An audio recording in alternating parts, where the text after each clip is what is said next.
Watch fam, and welcome back to our channel. This is going to be a little bit of a different vlog today, and it's just going to be a little bit of a discussion vlog about autism. As most of you may or may not know, our oldest daughter, she is 9, she was diagnosed with nonverbal autism in January of 2015. So been on the autism journey for a little over 5 years now, and I've learned a good bit, but I still have a ton left to learn. But I just wanted to be this like open discussion vlog where you're free to comment, and this can be like a safe spot for all of us just to chit chat, be there for each other, spread a little bit of love, encouragement, be there on the rough days, because I know that there is a ton of rough days and it's really frustrating some days.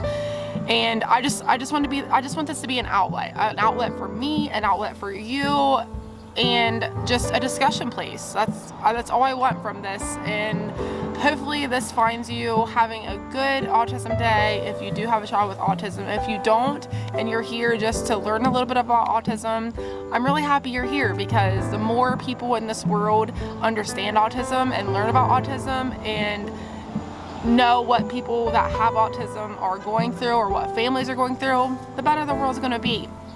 So I took to social media and said that I wanted to do a vlog like this, and a lot of you said that you were interested. I mean, probably like 25 of you said, let's do this. I really want to watch it. I want to see it. So I was like, you know what?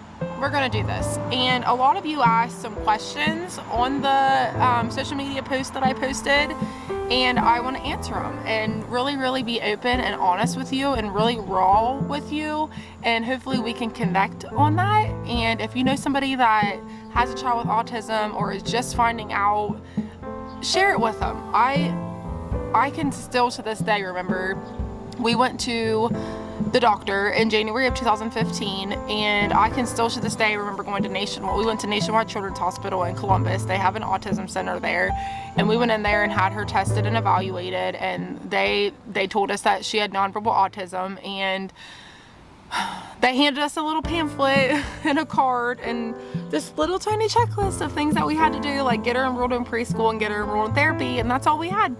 That was it. We didn't get a person that was like our person that we went to talk about things. I had nothing. There wasn't phone numbers, nothing. I had nothing. So it has been just kind of figuring things out all along on our own. And thankfully now we go to school, and she's going into 4th grade now, and so you know we have teachers and stuff like that really know what's going on and they can help us. But my gosh, when we were just starting out when she was 3, it was just like, here you go, here's your kid with autism, good luck. And it felt like when we walked out those doors to the hospital, like somebody just threw me into this humongous river and just left me. We had no flotation devices or nothing. I felt like somebody just threw me in and said, swim. I feel like I've just kind of been, you know, trying to keep my head above water ever since. And there's still days that I feel like that. Today was one of those days. It's sometimes when like, it's your reality that this is autism and that you're probably going to have to, I don't like saying deal with autism, but autism is going to affect your life for the rest of your life. It's really overwhelming sometimes when you sit there and like think about that. So I try not to think about long term so much as I try to think about short term, because if I think about long term, I get really overwhelmed and burdened, and who wants to live their life like that? But some days you can't help it. So having said that, I'm going to read through some of the questions that everyone asked, and hopefully I can answer all of them as openly as I can. And I just want this to be an open book. I just want to be an open book for everyone and pour my heart out and just be real. Like, I don't want to be like stone-faced and like, you know, not be real with you about what we go through, what we see, and all that. So one of my friends, she has a son that's on the spectrum as well, and he's on a different part of the spectrum, but he is on the spectrum. She said, one thing I would ask is, how do you determine how she feels or what may be wrong with her? This is really hard because she's nonverbal. So a lot of times it's just kind of watching her mannerisms and what she's doing.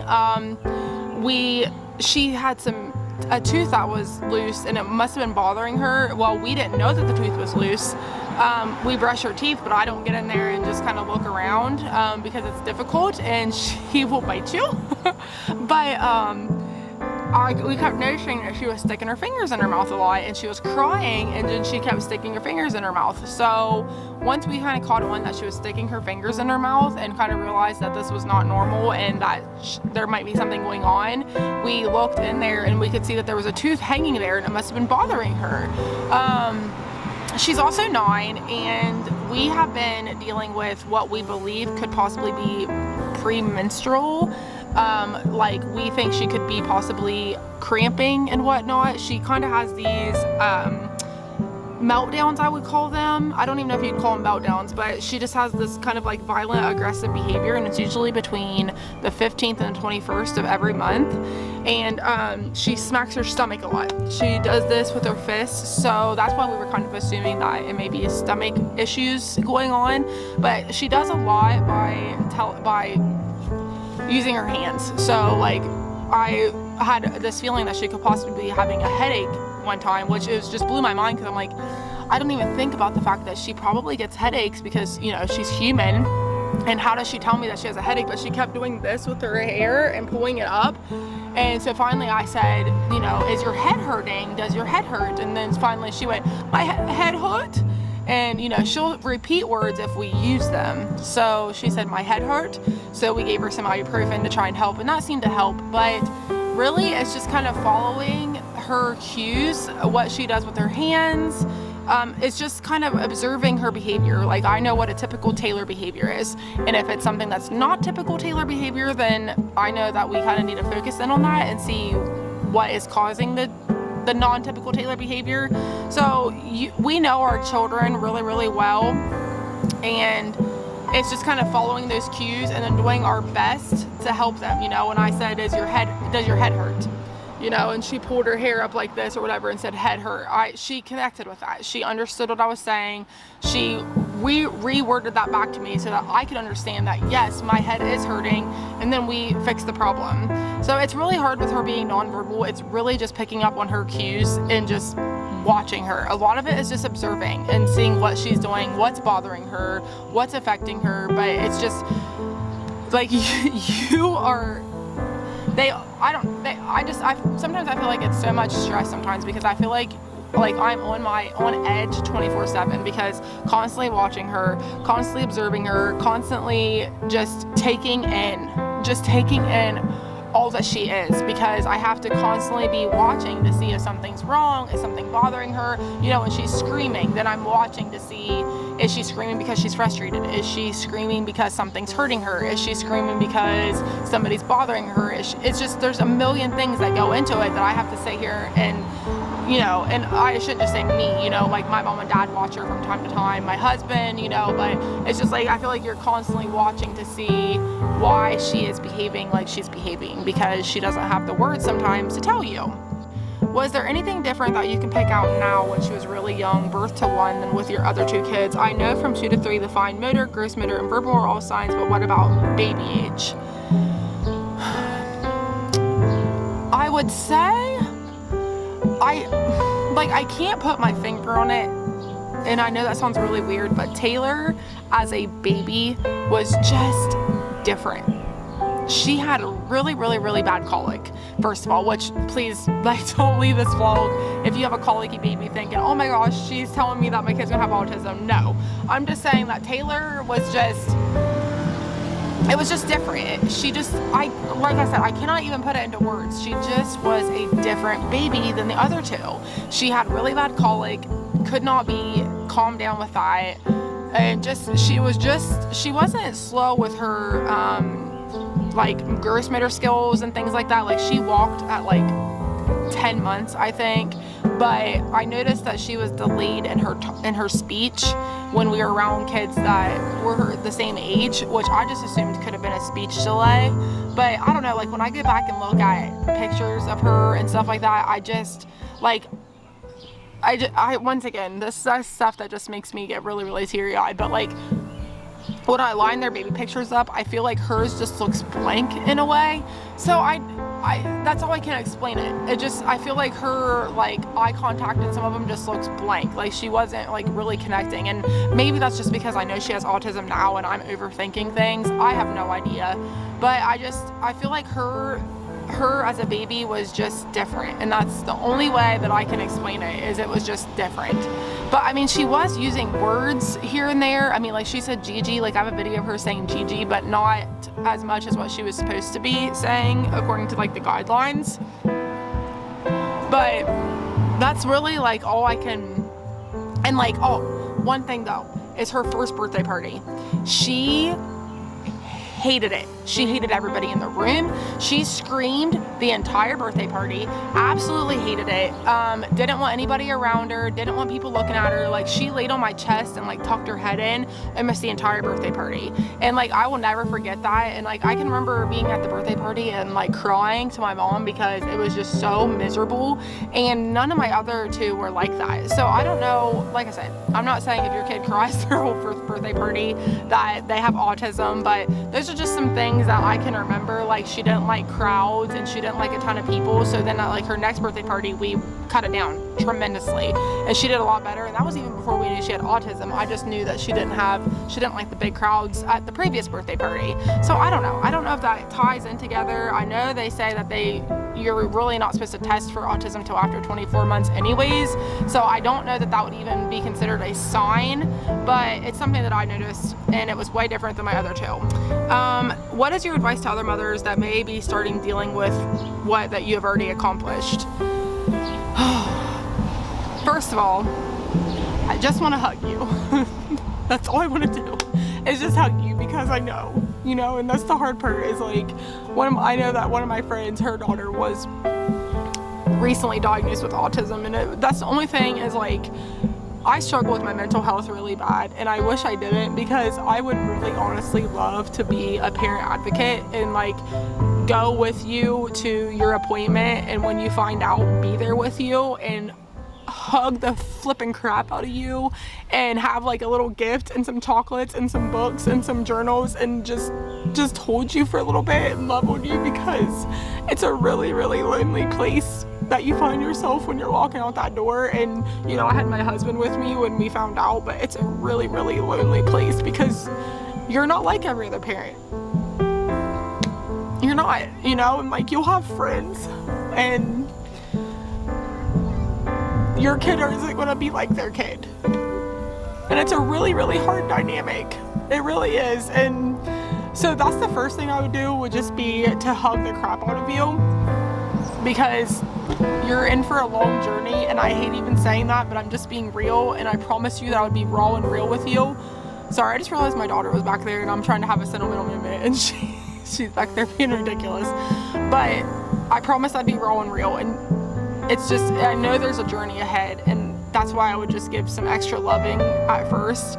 And then, like I said, I want to get my mental health under control, because I really want to start a parent advocate program where I can go with you to appointments and to IEP meetings and to anything that you would possibly need, as just to be a support system for you, because I've been there. I'm in that hole right now, and I want you to know that you don't have to be in the hole alone, and I may not be able to dig you out of the hole, because I'm still stuck in the hole, but we can be in the hole together.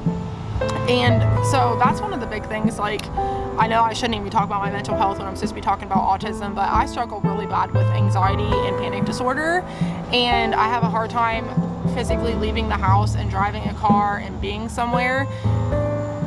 So I really want to get a hold of a therapist and talk to them and try and get myself under control, because I really want to be an asset to other moms that are going through this. Like, I have a couple of friends that have recently found out that their children have autism, and God, I want to be a better friend for them. I want to be there. Like, I want to physically be there. Like, I wish you guys could feel like my soul. Like, I want to be there with them. I want to love them. I want to help them. I want to be that sounding board when they're feeling broken, when they're down, when they're having a really, really bad day, because like it's really hard. Like, I go to Facebook and do a lot of my personal things, but that isn't always easy. you know, because not everybody understands it. Not everybody is an autism parent, you know, and, you know, they give me their love and they're very, very supportive. But, you know, to have that mom that's struggling with you, it's just, I hate it for them because I don't want them to be struggling, but it's empowering for me because it makes me feel less alone. All right, sorry, I had to switch spots. There's a lot of traffic and then someone pulled in to talk, so I just decided to switch spots. But I'd love to hear your stories, as I can totally relate to some things for sure. So somebody else asked to just share some stories. Today, Tayler said she had to go to the bathroom. She says pee in the potty. That is our indication that she needs to go to the restroom. So a couple weeks ago, well, actually it's probably more than over a month ago, but Tayler locked herself in the bathroom. She locked the door on the inside and I could not figure out how to get the door unlocked.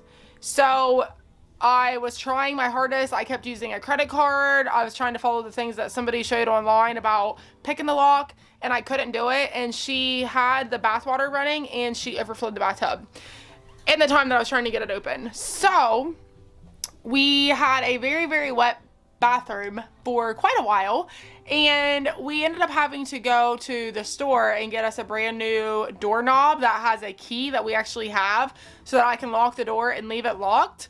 Okay, so we went through all that. Now, today she said she had to pee in the potty. So I unlocked the door, let her in there, and I didn't hear from her. I figured she might have been doing number 2 because she can do that on her end. She can handle her business, so I wasn't trying to bother her. And so I waited a couple minutes and I mean, okay, I shouldn't say waited a couple minutes. I waited like 8 to 10 minutes because I assumed like she was probably still using the bathroom, and then I would go check on her. And I waited like 8 to 10 minutes too long, and Tayler clogged the bathroom sink and overflowed it. So I'll roll pictures of that right now.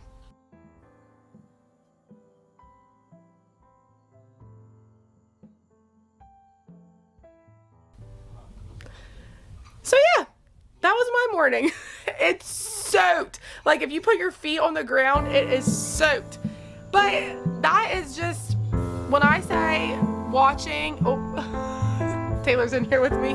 But when I say you are on your toes 24/7, I mean you are on your toes 24/7. And it's really, really overwhelming some days. I feel like 9 times out of 10, I'm extremely stressed out. Taylor's coming back in with me. Tayler, say hi. We have these. My sister-in-law got those for her, but she bites herself a lot. She bites herself a bunch, and so we have those to try and limit how much she's biting her hands and wrists. Here, do you have, I don't know if you can see this very good, but where she bites herself. And then my sister-in-law got her a chew toy like necklace too. What you want? Chocolate. Chocolate. Okay, we need to refill up our chocolate mix with chocolate. 1 second, please. All right, we're back again. So she bites herself a lot. That's one thing that a lot of children with autism do, is they bite their wrists, they bite their fingers, they bite their arms. They call it SIB, self-injurious behavior, but she does that a lot. So we've been having her wear these armbands, but I think it's too hot out and she hasn't been wanting them. She takes them off a lot. But my sister-in-law got her these that go around her thumb. She seems to be liking these a lot better than the ones that are just on your wrist. So we'll see how they go. I'm not sure. We've tried 2 things too before, but I haven't tried the necklace. So we're just doing trial and error. A lot of being an autism mom is trial and error. What works, what doesn't work, what works for your kid probably isn't going to work for other kids. It's a really hard road. And honestly, the only thing that I can say is, like, I'm not going to have all of the autism answers. I'm not. I'm still learning. I'm honestly, most days I feel like I'm not a great autism parent, and my mental health prevents me from being the autism parent that I want to be, which is really frustrating sometimes and probably makes me sound extremely selfish, but it's a lot for me to get under control. And maybe when I can get that under control, I can be a better autism mom. But I don't have all the answers. I'm not anywhere near a perfect autism parent at all. But the only thing I can offer is support. Like, I will be there for you and listen to you and talk to you and help you and just love the heck out of you when you feel like you can't even love yourself, when you feel like you did something horribly wrong, when you have mom guilt at the end of the day. I can be there to listen. I have mom guilt every day because ever since the coronavirus, I have been home every single day with my kids since March 11th. Every day, without fail, I'm home with them. And I'm not saying that I don't love being a parent, but that is exhausting at points. And like, I'm an autism mom. I'm not a great autism teacher. So she really missed out on that from March to May, and I really feel like we've regressed a little bit, and that's really hard on me because I feel like a failure most days. And then now I'm sitting here, like, all I can think about is the school year, and coronavirus just, like, I know it's wreaked havoc on people's lives, but it has me where I'm super stressed out for the next school year because, like, what happens if a kid at our school has a family member that gets COVID-19? Like, they're gonna quarantine the whole entire school. And then I'm gonna be home for 2 weeks trying to teach my daughter, and I'm not great at it. I didn't go to school for it, you know, I don't have all the answers. And I don't have the patience some days for it. And it's a really, really scary, terrifying thing. So I guess I say all that to say that if you're an autism mom, autism dad, autism grandparent, autism guardian, whatever, you're probably gonna feel really, really lost and really, really confused and really, really scared a lot of the times. You know, like, my missions are like this every single day. Some days I feel like, yes, we're killing it, we're doing good. Like, she got potty trained at 7. It was amazing. Her teachers at school were absolutely amazing. And then I was like, frick yeah, you know, we got this awesome thing down. And then, you know, then we have days like today when, you know, our water overflowed in our bathroom, and, you know, and she's like trying to get out of the house now, so we've had to put alarms on all of our doors and put new locks on doors because she's trying to get out of the house and trying to escape. And probably 2 weeks ago, the neighbor knocked on our door, which we just moved in February, knocked on our door and said, "Is this your daughter?" She got out through the basement door. We didn't even know that she knew how to get out the basement door. She got out the basement door, so now we had to put a brand new lock on the basement door, and we have alarms. You know, I've went back to it a million times. As an autism parent, you're going to be on edge 24/7. And I hate saying that, but you're constantly wondering, where are they? What are they doing? What are they getting to? What are they eating? What are they doing? What are they trashing? One thing that we struggled with, and like, if you get grossed out, I would probably stop the vlog now. But one thing that we went through, and I don't know if you'll go through it, is she smeared her feces on the wall for, I mean, this is before she was potty trained. And even after, a couple times. Probably for a good year straight. It was horrible, dude. It was the worst thing. She would just go back and play in it, and it was just like, it was the most frustrating thing. And our house smelled, and I didn't want people over there, and it was really, really embarrassing. And these are the things that you can't just put on Facebook and talk about, you know, like, these are the things that you need an autism parent that understands that you can sit there and talk about. And I've had some really, really good ones that I've been able to talk to about it, and it's been really fortunate. But I want to be that. I want to be that for you. I want you to be that person for me. I want us to be able to talk about these things and interact and engage, and just for you to know that there's another autism parent out there that gets it, that I'm there, that I'm going through it, that I'm struggling, that I can't breathe some days, you know. And I want you to know that that's okay. That's okay. You're not going to have all the answers every day, and you're not going to feel like you've got it all together some days, and you're going to cry some days, and you're going to be frustrated some days, but you're going to have some exciting days too, and you're going to pass milestones that you never thought you'd get to. You know, like, the psychologist told us she'd never get past an 18-month mindset. And I mean, you just saw her standing here telling me chocolate because she wanted chocolate, and she's potty trained, and she can count, and she can play the piano beautifully, absolutely beautiful. You know what? I'm gonna roll a clip of that right now. You need to watch her play piano. She's beautiful. Let's do it.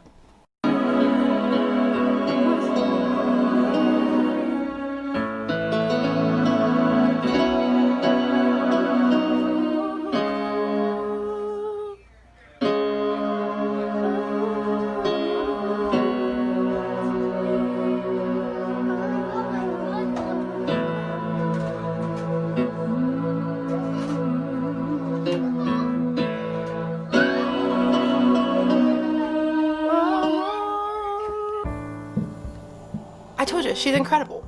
But they told us she'd never make it past that point, and she did. So like, you have those days where you feel like, I've got this. And then you have the days where you're just like, I can't do this anymore. But both of those days are okay. And I want everybody to be able to understand that it's okay to have both of those days. But I love you guys. If you like this video, give it a big thumbs up. If you want me to keep doing videos where we talk about autism, I would love to do that. Let me know. Just give me a thumbs up, a comment, anything that you would like to do to let me know that you would want to see more of these videos. Subscribe to our channel. I gotta go get more chocolate, and we'll see you next time. Bye, guys.